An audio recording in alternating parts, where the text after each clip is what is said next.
हमारे देश के ज्यादातर कलाकार, एक्टर, गायक वो सब मुंबई में रहना चाहते हैं क्योंकि उन्हें बॉलीवुड में काम करना है। लेकिन जुबीन को मुंबई पसंद नहीं आया। उन्होंने कहा, मुंबई तो बहुत भाग दौड़ वाला शहर है, वहां लोगों में अहंकार दिखाई देता है, मैं ऐसे शहर में ऐसे लोगों के बीच नहीं रह सकता। जुबीन कहते थे वो जमीन से जुड़े एक साधारण से इंसान है, इसलिए वो अपनी माटी यानी असम में अपने लोगों के साथ ही रहना पसंद करते हैं। वो एक सुपरस्टार थे लेकिन दिल से एक साधारण से व्यक्ति थे और इसीलिए वो बॉलीवुड छोड़कर वापस अपनी मिट्टी की तरफ आ गए। जो लोग ये मानते हैं आज भी कि स्टारडम के लिए, बड़ा स्टार बनने के लिए बॉलीवुड में काम करना जरूरी है, मुंबई में रहना जरूरी है, मुंबई की पार्टियों को अटेंड करना जरूरी है, पेज 3 पर छपना जरूरी है, आज इन तस्वीरों ने ऐसे तमाम लोगों को झुठला दिया है जो समझते हैं कि सफलता के लिए मुंबई में रहना जरूरी है और सफलता के लिए बॉलीवुड ही एकमात्र रास्ता है। आप भी सोचते होंगे कि जुबीन को इतना प्यार कैसे मिल रहा है, तो अब आपको बताते हैं कि जुबीन गर्ग को असम के लोग इतना प्यार क्यों करते हैं। कोविड महामारी के दौरान उन्होंने अपना घर कोविड केयर सेंटर बनाने के लिए दे दिया था। कितने ऐसे लोग होंगे जो कोविड के दौरान जिन्होंने ये कहा होगा कि आप मेरे घर में कोविड सेंटर बना लीजिए। असम के एक उग्रवादी संगठन उल्फा ने उन्हें हिंदी में गीत गाने से मना किया था और कहा था कि अगर हिंदी में गाया तो जान से मार देंगे, लेकिन धमकी के बावजूद वो गाते रहे।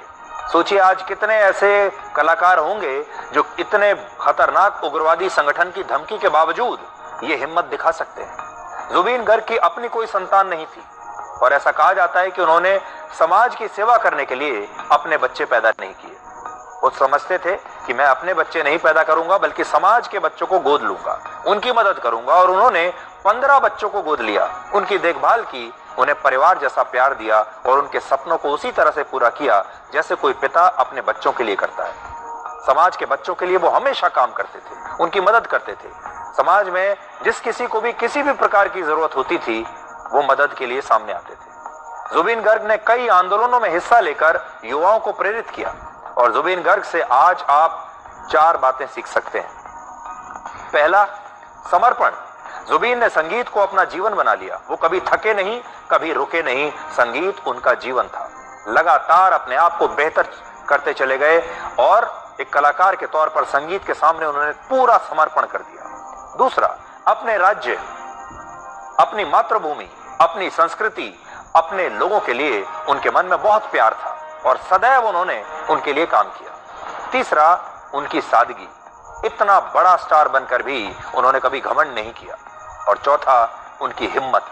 कलाकार की जिम्मेदारी सिर्फ मनोरंजन नहीं है बल्कि लोगों के हक की आवाज उठाना भी उसकी जिम्मेदारी होती है। एक और महत्वपूर्ण बात जो आप सीख सकते हैं वो ये कि हमारा जीवन कितना अनिश्चित है।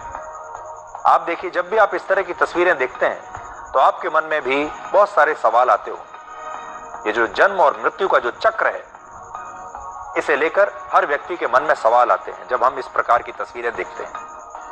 सिर्फ 52 वर्ष के थे वो और 52 वर्ष की उम्र में इस दुनिया से चले गए। यानी हमारा जीवन कभी भी समाप्त हो सकता है।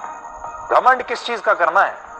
आप कितनी आसानी से अगले दिन की प्लानिंग कर लेते हैं, अगले हफ्ते की प्लानिंग करते हैं, अगले महीने की प्लानिंग करते हैं। आप कितनी आसानी से कह देते हैं कि कल मैं यहां इस व्यक्ति से मिलने वाला हूं, कल मैं यहां जाऊंगा।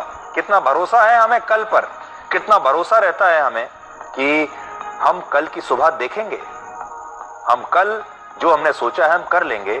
कितना भरोसा इंसान को रहता है, आपको भी रहता होगा। लेकिन ये भरोसा किसी भी दिन टूट सकता है, ये जीवन कभी भी समाप्त हो सकता है। इसलिए कम समय में ज्यादा से ज्यादा अच्छे काम कीजिए जैसा जुबीन ने किया।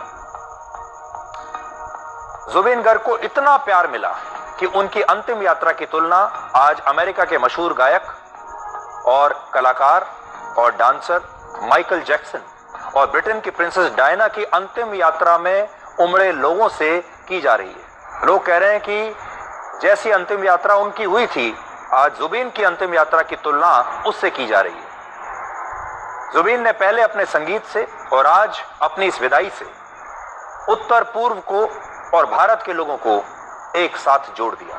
आज लाखों लोग शोक व्यक्त करने के लिए आए हैं। वो सिर्फ जुबीन गर्ग के निधन का शोक नहीं मना रहे, ये उस युग के खत्म होने का दुख उनके मन में है जो जुबीन गर्ग के साथ ही आज समाप्त हो गया, एक युग समाप्त हो गया। इसलिए आज हम आप सभी के साथ जुबीन को श्रद्धांजलि देते हैं और जुबीन को सलाम करते हैं, जुबीन को थैंक यू कहते हैं कि उन्होंने अपने लोगों के लिए इतना